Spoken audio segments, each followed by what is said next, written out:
how can you grow faith throughout your whole life? WCF's Faith Launch program is designed to help you answer that huge question as you embark on your own life journey. The answer matters because the true measure of our life is faith, learning to set aside our instincts and to trust God and His Son. You develop this faith in the decisions you make, the relationships you form, and the trials you encounter. Faith Launch gives you a set of strong faith-building tools, connects you with a network of peers and mentors, and helps you reflect on the best faith plan to help guide you through your journey. Faith Launch starts fall 2020 and is aimed at young adults between the ages of 18 and 35. There is no cost to participate, and to better accommodate your schedule, much of the program will be delivered online. The program wraps up with a final retreat to weave together key learnings and send off participants with fresh faith inspiration. To find out more, visit wcfoundation.org/faithlaunch.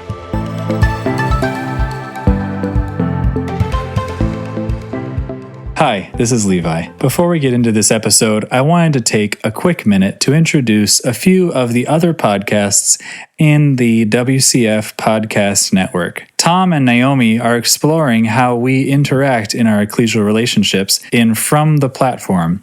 It's a very in-depth series that is incredibly helpful for understanding and developing compassion and better listening practices. That's From the Platform. Sam Taylor from Cleveland, Ohio, produces weekly devotionals in Pause to Consider. Think Mr. Rogers meets Fireside Chat. I love Sam's humble style and think every episode is fantastic. You can find both of those wherever you get your podcasts or on our website at wcfoundation.org. Now, here's the show.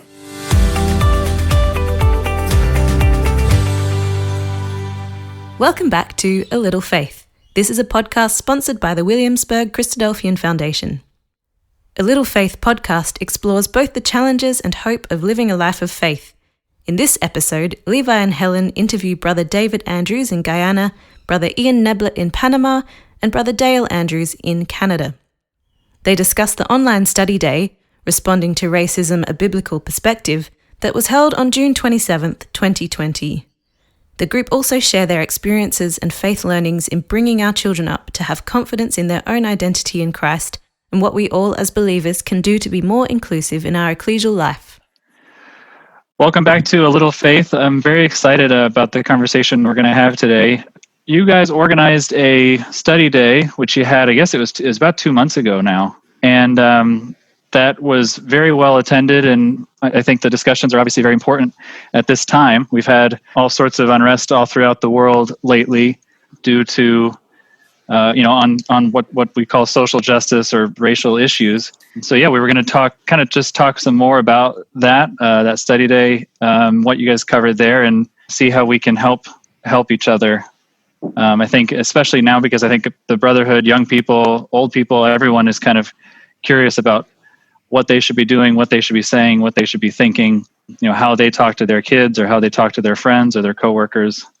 Brother David, you spoke about the importance of family life in developing faith. And what are your and other people's reflections on parenting children who experience racial prejudice? And how can we prepare our children better to keep them safe and help them to grow their faith? Well, to begin with, I grew up in a beautiful little village in the interior of Guyana called Bartica that had it was multiracial. About half of it or a little more than that would have been black. Much of it would have been Indian, and the rest would have been indigenous, what you call American Indian. And absolutely no Caucasians. And in our environment, apart from the little interactions you would have at time of national elections, when people generally vote along racial lines, not Christadelphians, of course, racism is almost non-existent. And we all, growing up in school, we played together, people work together, and we are quite unfamiliar, especially on the black-white front. I came down to Georgetown after I was baptized in 1968. I came down to Georgetown, which is kind of a reflection proportionally of the race situation on Bartica, We're in this capital city. Maybe more than half are blacks and the rest are Indians, and not very many Amerindians. But basically, I'm accustomed to getting along in an environment where it is very racially tolerant. The only time when we become conscious of race is around election times, because the politicians tend to play that card in order to get their votes. So it means that in bringing up our children, which, as you know, would include Dale and Dawn, and I have two other girls, Diane, who lives in Atlanta, Georgia, and Deborah, who lives in Guyana. She's a dietitian. We never really had that as an issue to deal with. The only time I ever had the interaction of racism, and a relatively mild extent, was when I was studying in England. In London, I found that not in the classroom, there were Caucasians as well as non-Caucasians, and we all got along quite fine. I do remember a couple of cases I would go on the bus, and no white person would sit next to me. They would prefer to stand. There would be 3-seater bus and these double-deckers, and a white person comes in, they would prefer to stand and hold on to the rails before they sit to anyone who is black. But I took it in stride because I understood that, people grew up that way. They were taught that way in their societies, maybe by even their parents. They don't know any better. And it's not for me to show any bitterness or retaliate. It's not going to, I'm only there temporary anyhow. And I never allowed it to get to me in any personal way, even though it was kind of sour. But I kind of got along with it for the time while I was there. But on a white and black negativity, I don't know much about that, because I have traveled a fair amount. Apart from England, I'm visiting many ecclesias, Bournemouth, what have you name it in England, Birmingham, Bristol, in England. When it comes to the brotherhood, I have never experienced any form of black and white racism. I can say that without a shadow of conscience. But, I've never had that at all. But that does not mean it does not exist. It doesn't mean that at all, because I've heard from other people that it exists and they've had the unfortunate experience. But personally, maybe because most of the places I've gone to, I've been to as a guest speaker. Not in England. I was a student in England. I wasn't a guest speaker in England, but all the other places, Canada, I spoke at Niagara and went to California on 3 different occasions. And I have never had any racial interaction or negativity in the brotherhood that I can speak about. So I didn't have very much to teach my children on that score, personally. The emphasis has to be, in addition to us as adults watching our behavior, and a lot is going to depend on how we pass this down to our children. And that has to be in the home. While I didn't have a race issue in Georgetown and, in my neighborhood, our family made full use of the dinner table. Well, it's the dinner table, it's the breakfast table or the lunch table. In Guyana, dinner is not the big meal. So, that's the time when we would ask the kids how they did at school, who they had a problem with. You try to dig out of Dale who he got into a fight with. He never gets into a fight with anyone, but we always say that's too good to be true. I used to get into fights with children and so on. A lot has to be, you have a wonderful platform. The one time when the family meets together, that's assuming they eat together, to not only talk down to the children, but to ask them questions in a casual and a cordial and semi-playful mood, without them having to feel they are being investigated, and you can get to find out. Then you're going to know who did what when mom and dad weren't around. And if we can use it as a platform to tell them the right things. I implemented a few tests to find out if Dale was doing anything behind my back. I didn't succeed in doing anything because he was such a good kid.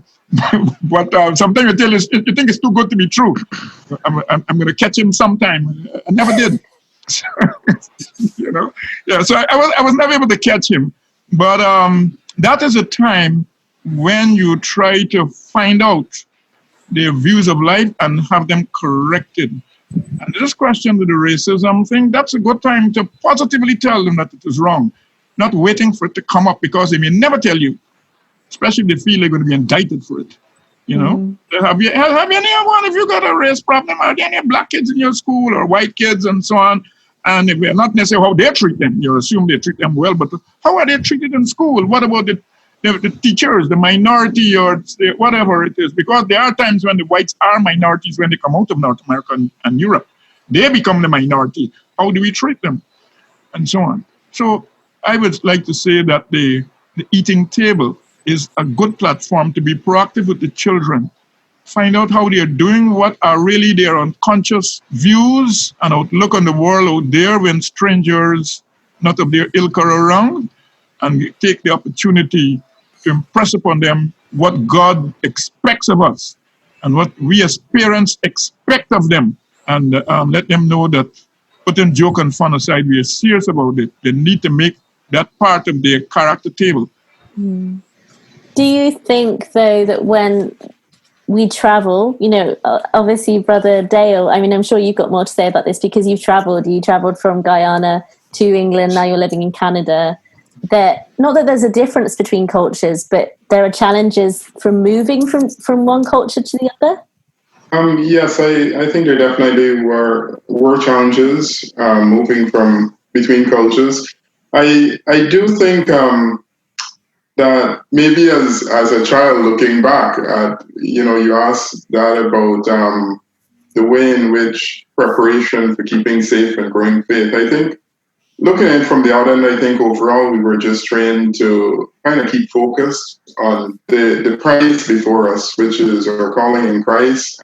My own challenges, traveling in different places and so on, I do think there were subtle differences at times. There were sometimes incidents that, you know, I found a bit sour, even within the brotherhood. But we, you know, kept focused as far as our faith is concerned, and at each point realized that even though there may have been, you know, one or two incidents that were not good, there were still overwhelmingly lots of brethren who were very helpful and very loving, which I would always have the highest of regard for. So from that standpoint, I always try to focus on the goal of maintaining my faith, maintaining a loving outlook, and recognizing that our community is much more than, you know, any isolated incidents that might happen. Do you feel differently about your children's experience compared to yours now they're growing up? I do best with having been brought up in Guyana, where this was not a problem for us, and I think it allowed us to develop a very deep appreciation for what the truth is, irrespective of the feelings of anyone around. You know, this is what the truth really means to us, and that was interpreted in our lives. With our children, they are now living in a society where they have not had the benefit of growing in a place like Guyana. And so for them, they would be overwhelmingly a minority from day one. And, you know, the little, sometimes either subtle or unintentional things that might happen to them in a place like Canada, even if, you know, no ill will was meant, it's more likely to have an impact on them rather than if they had grown to know and appreciate the truth in a place like Guyana, where they would not have felt any bit different from anyone else in Guyana. So growing up, I think for them in a place like Canada would probably be a little more challenging for them. And do you have conversations with them about race? For the most part, we had not for many years. And then I think now that they're teenagers, we've had to talk about it, especially when they've started going to gatherings. And, you know, they've had a few interactions that I think could have gone a little bit better. And so we've had to talk to them about it and explain, well, you know, along the lines of, you have to know why you're there, appreciate the truth, and it's not about any individual or any perceived slight that may happen to you at any one time. Do you have any reflections, Brother Ian? I'm trying to think of the situation that my kids are in over here in Panama, and they're obviously in a very different situation than Dale's children. But I listened to Dale, and I'm thinking to myself, wow, that's probably the situation that I would have been in if I had stayed in Canada. But we're here now, and racism is not an issue here in Panama. Yeah, not really. There's slight racism when it comes to the people from Cologne compared to the people from Panama City, like in general racism. But for my children, if they decide to leave Panama when they for education or whatnot, I think I would just have to try to make them develop their relationship with God and His Son first and foremost.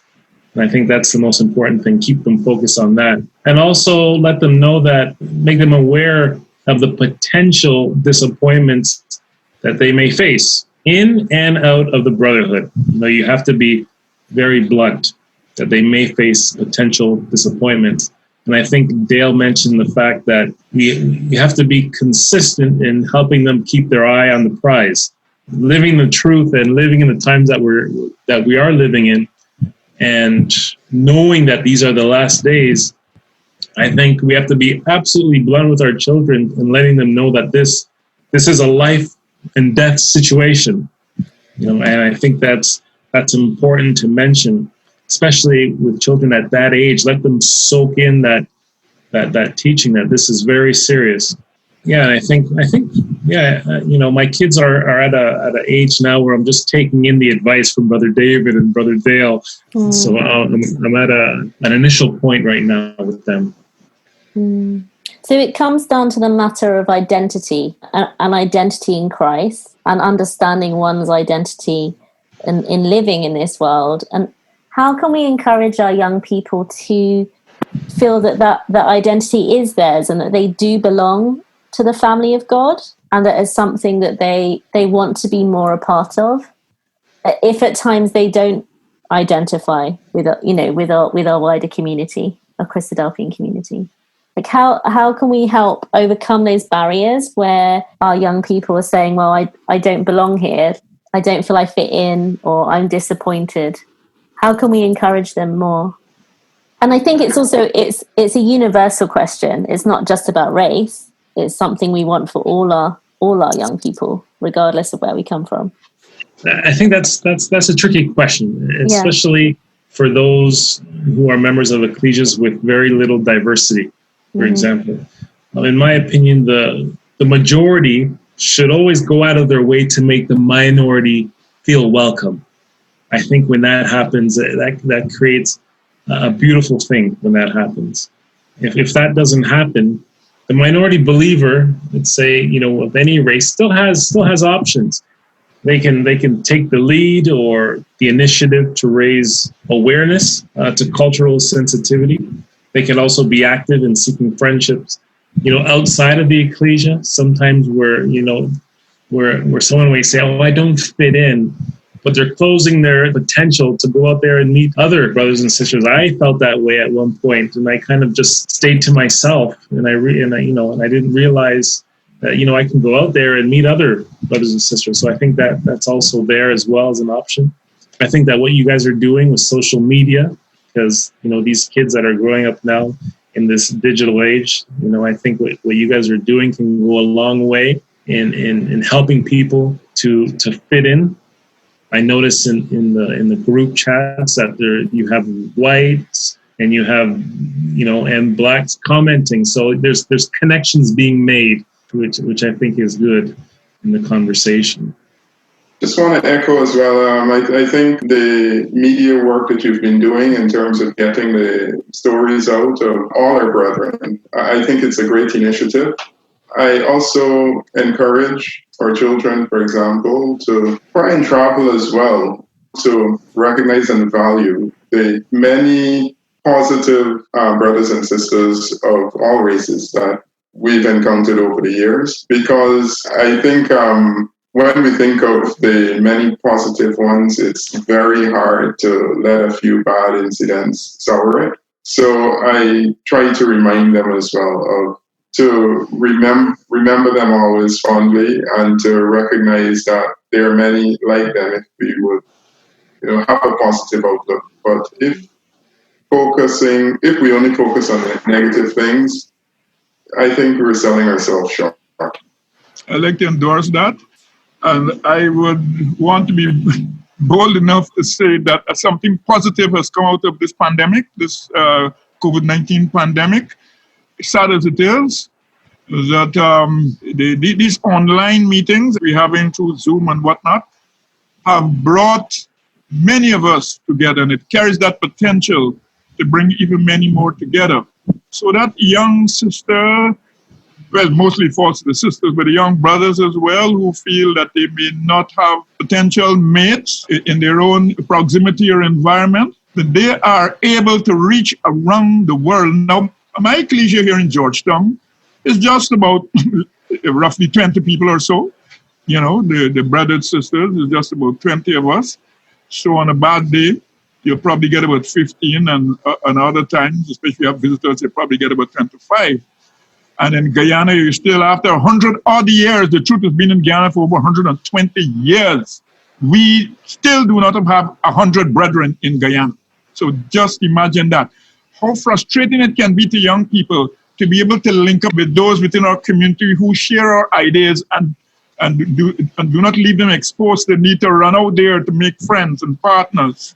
You see, but this pandemic situation has significantly changed that. That now at a memorial service, occasionally we get people from Australia, we get people from literally all around the world, the different parts of the Caribbean, New Jersey, wherever you, popping in, giving exhortations. I've tried to grab them as much as I can, the occasional brother to come. And so we have this variety, and you're not suffering from this inbreeding of just 2 and 3 brethren talking all the time.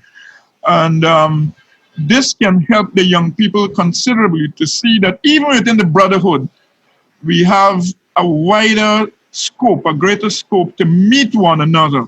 And we don't have to feel it's 2 and 3 brethren we're looking at all the time. There's lots of scope for cross-pollination. And I think it's really a good thing.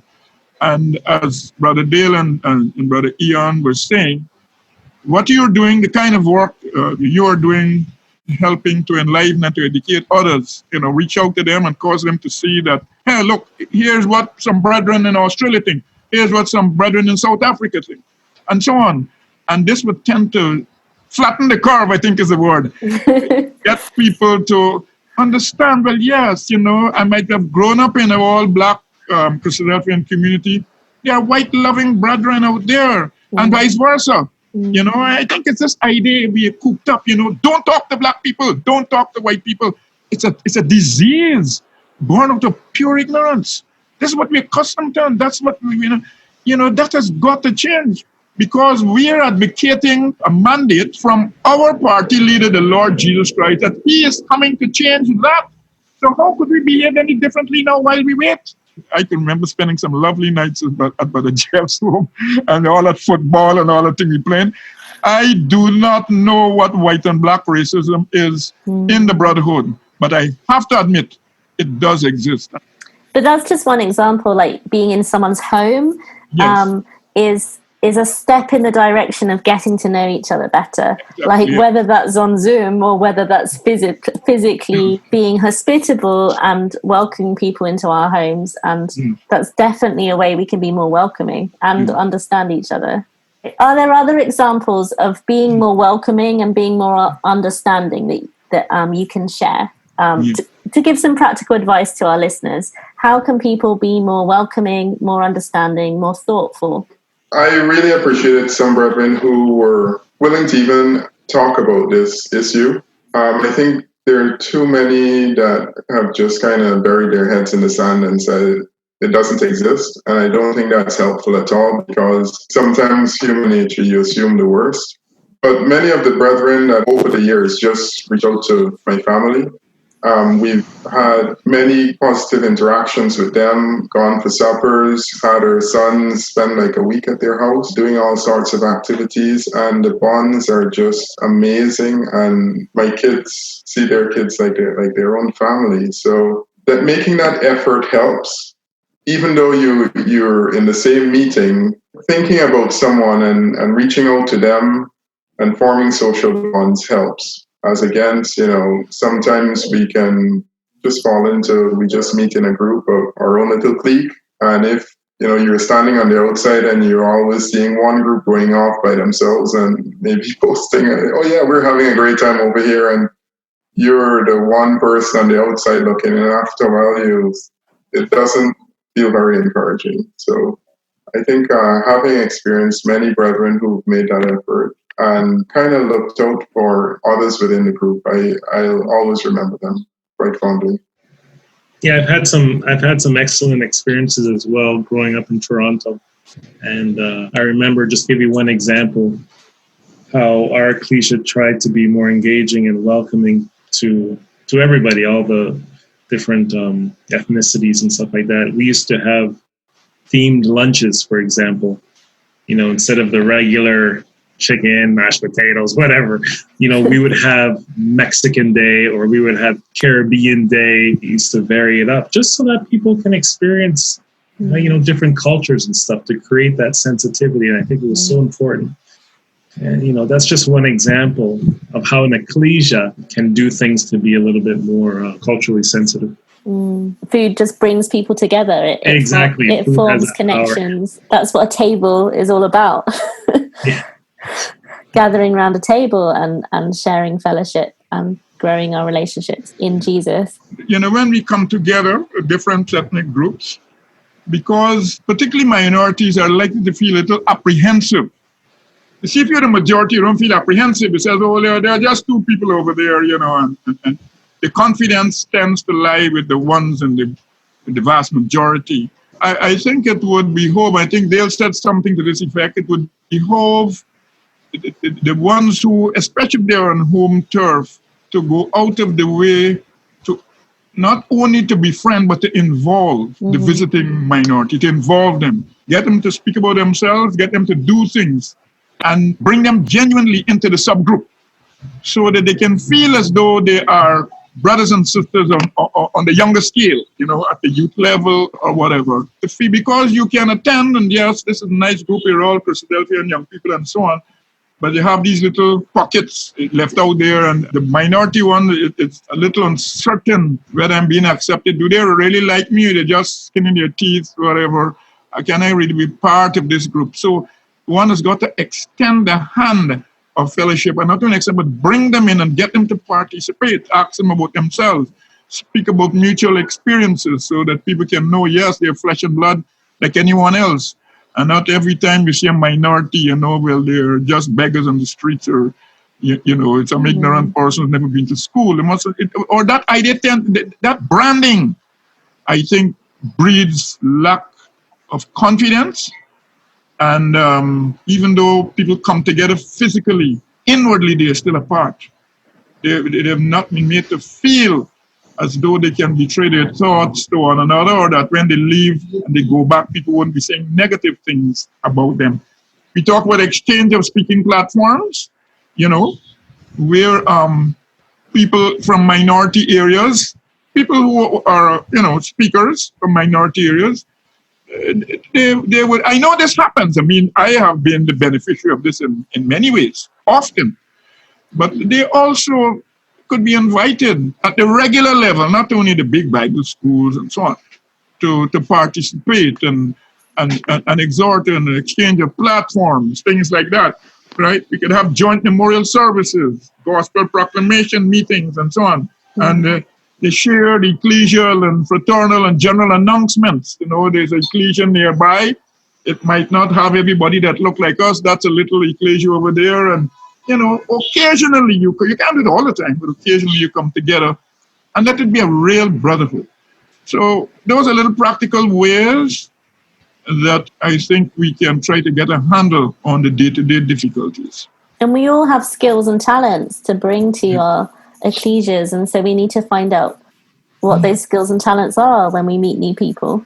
I also just want to add to that. I found sometimes you feel as if in a meeting, as if you're just a stowaway. You're not always part of the main course. You're just a side dish.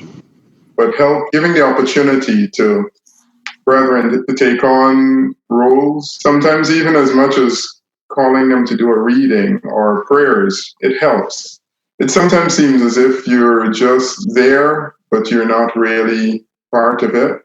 I've heard complaints of some members even that, if I don't go for a month even, no one will really miss me anyway. So let alone ask you to pray or do something. So hearing things like that, it particularly in larger meetings, it makes it easy for someone in that situation to just say, well, why am I making the effort, especially in the winters we have in Canada, to go to meeting rather than, just go elsewhere? So making that conscious effort to recognize that, well, I've called brother so-and-so for the last 4 weeks to read or to pray, and well, maybe involve someone else. And this is irrespective of their race. It's just in general, it's good practice to look out for those that might not necessarily be in our circle. Definitely.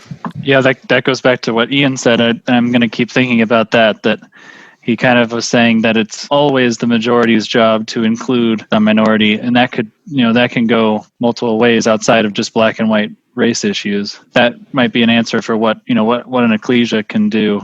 Definitely. Yes. I wanted to give a little example how unwittingly we can present an image, a bad image, unwittingly. I had to exhort at an ecclesia, I will not name it or say whether it's in or out of Guyana. But this ecclesia had two different groups of people. Normally they would get along together, nobody would notice any difference. There's no talk about racism or anything like that. But whenever I get up on that platform and I look down on the floor, you see one race over this side on the left hand and another race on the right hand. How does that happen? Racism wasn't intended, but it happens because people like to sit next to those they know. You turn up at the meeting, let's say a little late, and you come in and you look for where your family is sitting and you go and sit with them. It's so natural. We just ease into it, But let's assume Ian and Nisha are the only black people in the place. I come in now, and it would appear like I made a choice. Let me go and sit near the black people because I feel comfortable with them. But this is not exactly the situation, but it's a like noun to it. Now, when it happens once, you won't see anything. But it happens every time I go to that ecclesia. All right? You see one race sitting on one side of the aisle and another race sitting on the other. And I raised this thing with a very senior brother. And he says, perhaps, you should talk to them. Well, let me know. How do I begin to do that? That I might as well go and study for some PhD. I don't know how to do that. So it really is saying that we need to be a little bit more proactive. We need to be very conscious of the image we are presenting unintentionally to ourselves and to some extent to the outsider, that we should make an effort to mingle with others. Yes, it might be a case of you and your wife going and sitting next to somebody else. But it's not only that. You got all your children and everybody to sit together. It happens one week, it happens the other week. Cousin, auntie, everybody grouped together. And that can spill over into an idea that is unsavory. Because as it grows, as you multiply that, it doesn't give a nice impression. But in reality, outsiders point at those things and says, you only have an outside view, but in their heart, from which your own Bible judges you, this is what it looks like. And we should do our best to avoid that. When we go to camps and so on, we see a few minorities packed in a little corner, huddled, maybe unsure of themselves, a little frightened. Somebody should take the initiative, maybe the leaders of the camp or senior sisters, brothers, and get them to intermingle. It brings that sense of brotherhood that transcends the barriers of color. It's very important, or else we're not going to win this race. People are going to always be talking about it. And if that group were a group of children or teenagers, we would just ask them to mix, wouldn't we? We wouldn't hesitate to ask children or teenagers to mix, but because we're adults, we hesitate. But we all need to have some humility that we're all children of God, and we need to be mature in our faith to have that confidence to mix as well. And I think it does come from a place of having confidence to get to know each other. Yeah. And we need to encourage each other to be more confident. Yes. We've got to go against the grain of our own natural desires. It's like trying to roll a ball back uphill. If a special effort is not made, we'll just go along with the status quo and nothing will happen. But then you got to realize the image you're presenting is not a holy image at all. So one has got to say, hey, look, this thing doesn't look nice. Look, those people are over there. Who are they? Let me go call them or go to them and bring them into your group, or go and join their group and talk to them on their level. Yes, and it's also catching people as they walk in the door, but also before they leave. Don't let anyone slip out without someone noticing, so that they're acknowledged. It's really important.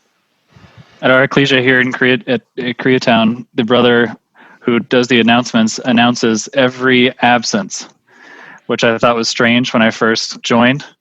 So now what we do is now we let them know if we're not going to be there for whatever reason, because we're traveling or whatever.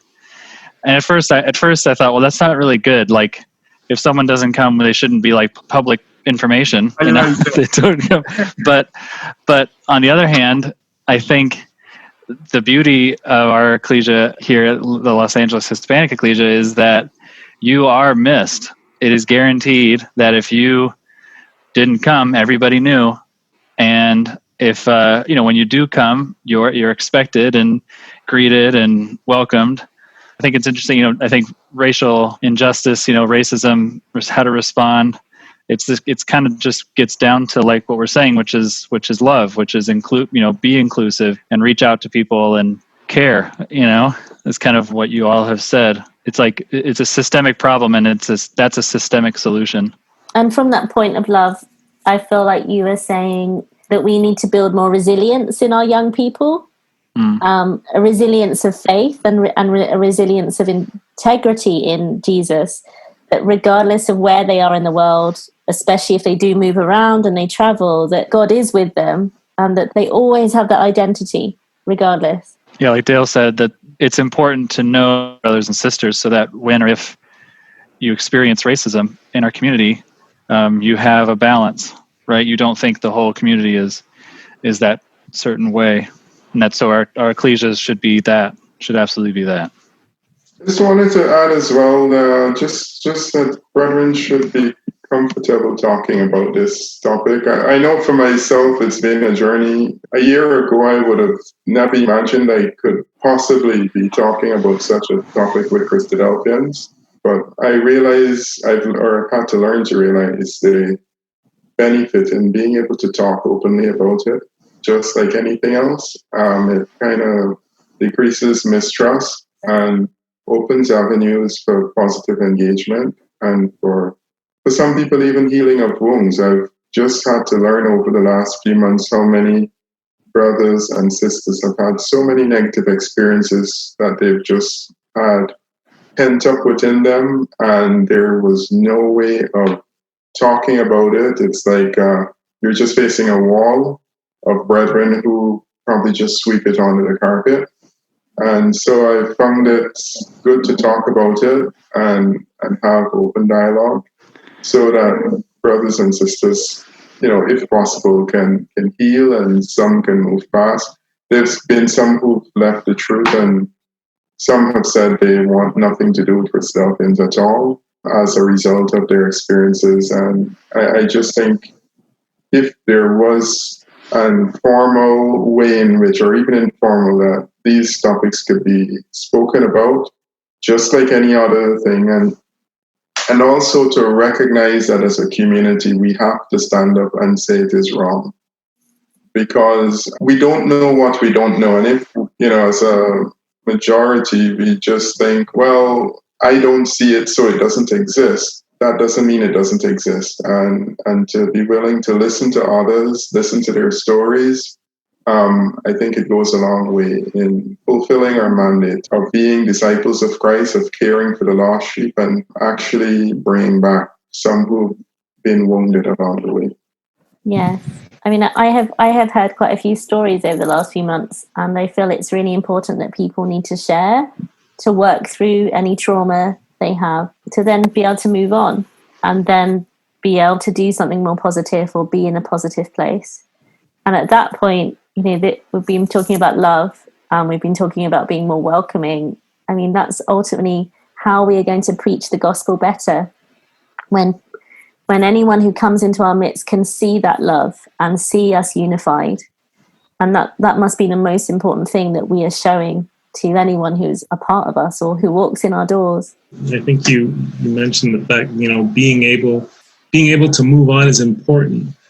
Especially you mentioned before that what's coming up is going to be so much better. It's going to be perfect. So we have to be able to move on. We have to develop, I guess, a thick skin to these kind of things, realizing that when Jesus comes, all these problems are going to be eliminated. It's going to be a perfect situation. So. I also want to say that it's an opportunity for ecclesias, in as much as, some brethren might say, well, we're the majority and we're not affected. They don't appear to be affected by it.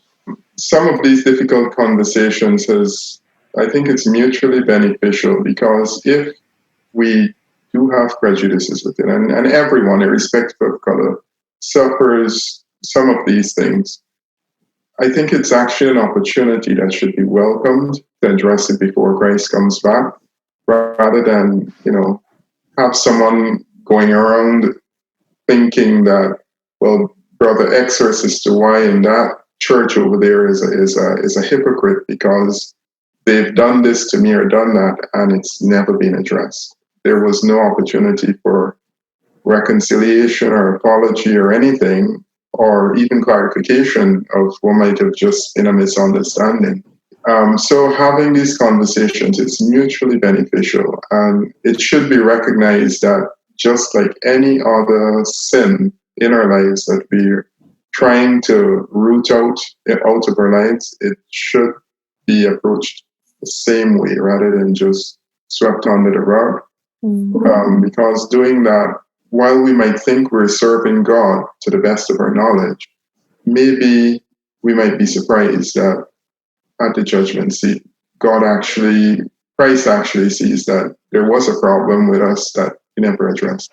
So we should be willing to address this and see it as an opportunity. And I think that's universally true for sin issues as well. If you're, struggling with one thing, to find others that are struggling with it and solve it, work on it in an honest way instead of, like you're saying. I think also a lot of things can go ignored.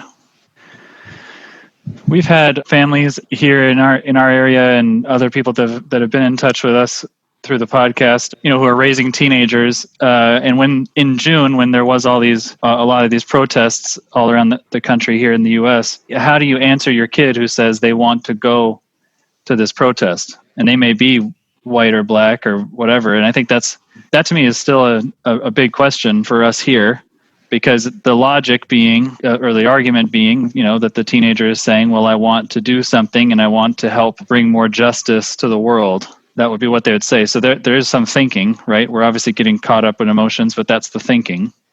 What would you say to that teenager?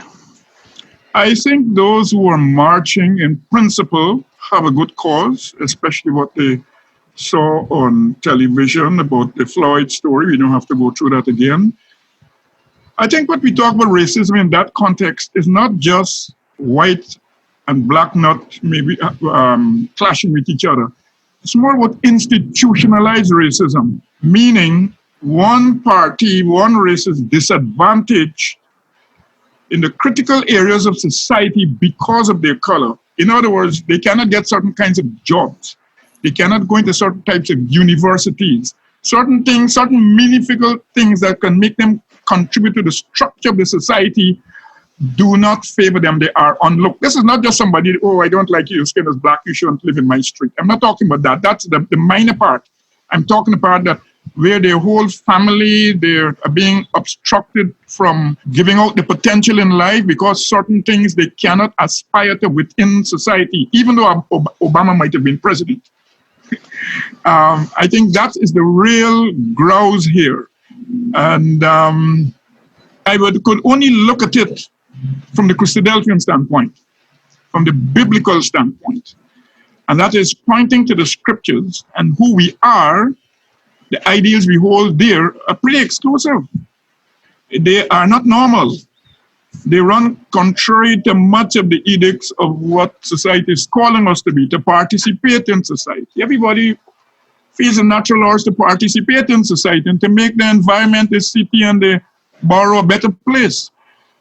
That includes Christadelphians, but there's a limit to which we allow ourselves to participate in that process, especially the political process, because of our belief that we already belong to a political party, literally belong to a political party. When we were baptized, we got that party card. We are followers of the Lord Jesus. We are not typical bench sitters in a church that go to a church on Sunday and just be nice to your neighbor. We are actually looking forward to a world order to come, literally.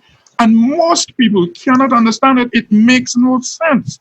Going to church is all about being nice people. We take it several stages further.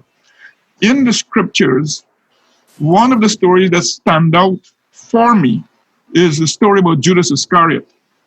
On the face of it, the Gospels don't give you the full story about Judas Iscariot, but Judas Iscariot was not just a man that stole 10 cents from the communal bag of the apostles. Judas Iscariot belonged to the Zealot party. He belonged to a different political party that had opposing views to what Christ stood for. Christ intended to bring a real political government that would change not only Jerusalem and Judah and Israel, but the whole. From what I've gathered from the scriptures, and all this is relevant to what I'm saying, it might take a minute to explain it, but what I gathered from the scriptures is that Judas Iscariot wanted the same thing. He belonged to the Zealot, which is a political party that wanted the emancipation of the Jews from the Romans. And he was in that party, but he found Jesus, who he thought, or Jesus found him, and he joined with the Lord because he thought Jesus, who had made these miraculous powers, could do a better job. But when he did not see Jesus making a serious attempt to take the government physically, I think he became disenchanted. And he tried to force the Lord's hand when he sold him for 30 pieces of silver. He says, well, okay, you're going to be arrested. That's what he may be telling himself. You got to do something about this. Because this talk about love and righteousness is not going to get us anywhere against the swords of the Romans and the hatred of the Pharisees. And it was not until he finally realized that the Lord Jesus had no intention of running away from such a horrible fate. As a matter of fact, it was part of God's plan to pay for the sins of the world. I believe that a change is coming in the world, and this is why I follow the Lord Jesus. It's a change of the heart. The Lord Jesus is coming back to put down all these governments, as it says in Daniel 2:44. In the days of these kings shall the God of heaven set up a kingdom that shall never be destroyed, and it shall break in pieces and consume all these kingdoms and stand forever. It's real. It's literal. It's political. And in my view, sadly, maybe 90% of nice church people do not get that message. And that's why they would mock Christadelphians and point an accusing finger that we're not patriotic and we're not going out there to bring about necessary changes. It's not that we don't agree with some of the changes they are demanding. We are not at liberty to take that route. It's about faith and changing the human heart. So that's the point of view I would take to someone I'm trying to show why I'm leading a certain kind of life and why religion is more than just about joining a church. As I say, you might as well join the Lions Club if you want to do good. I don't know if that helps. Did I answer the question, or I went too far to the side? No, I think that's exactly what I'm looking for. How you're telling me how that conversation would go for you. Yes. I think we just got to be careful while you might be drawn in on saying this is the agenda I'm marching for. but very quickly it adds other issues, some of them anti-Israel, and some of them dealing with the gender issues, which, we might not have signed up for when starting the march.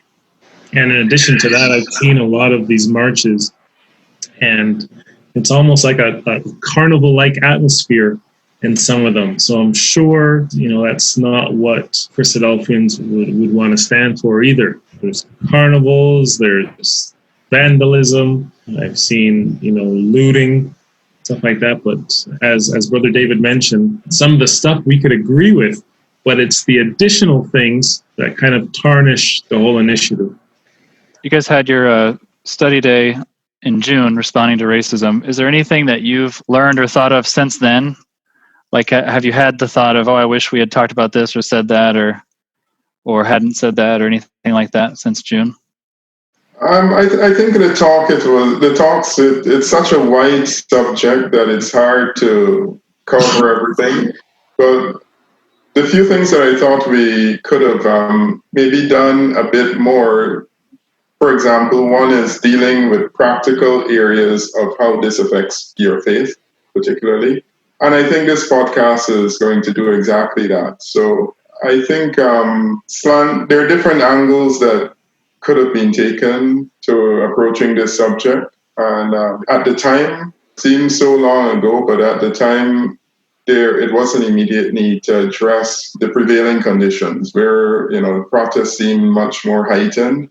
And I think it managed to address some of the pressing issues, but there's still so much more. And I think doing this podcast and speaking a bit more about our faith and also the positive aspects of practical ways in which the ecclesia can approach this topic and as a group, it's going to help us to grow if we positively engage each other on this subject rather than just seeing it through the eyes of the protests going on in the streets. We would actually see it as something positive and an opportunity for growth rather than something that we should be defensive about and be afraid of talking about. I second that. Well, thank you all very much. Yeah, thank you so much. Absolutely. Thanks for having us.